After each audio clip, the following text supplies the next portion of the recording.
So, ayun nga, nagyayang kumain ng mga bata sa labas. Dahil nung birthday ko, hindi kami natuloy kasi wala si Ate Aisen.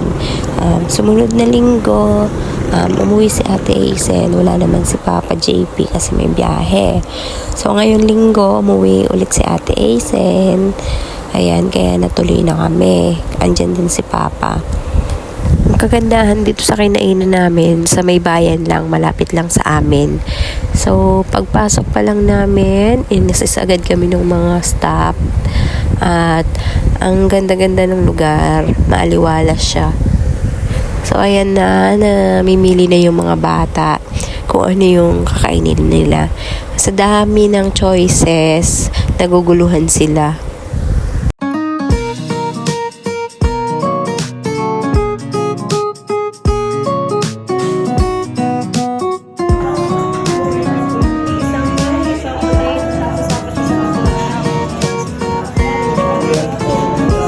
Dumating na yung order namin. Kami ni Papa yung egg drop yung in-order namin. Kay Papa yung lolit soli, sa akin yung sian gasa.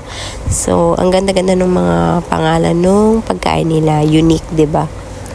In-order ni Ate Aisen yung sisig. Kay Ate Ira yung curry.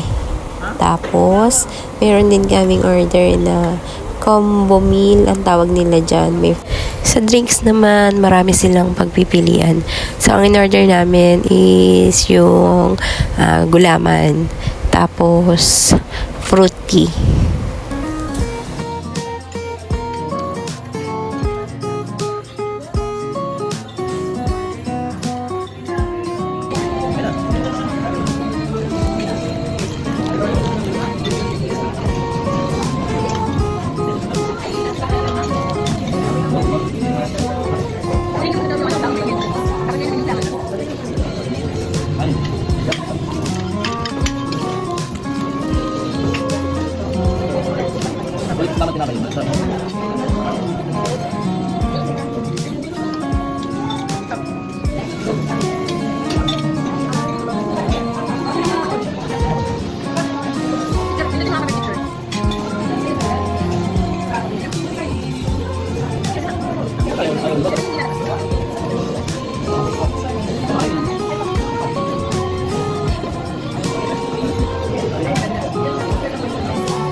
Pangalan nga pala nitong kinainan namin ay Cheese Milsan. So, ma-chismis mo talaga yung mga food nila sa sobrang sarap. So, yun lang. Thank you for watching. God bless you all.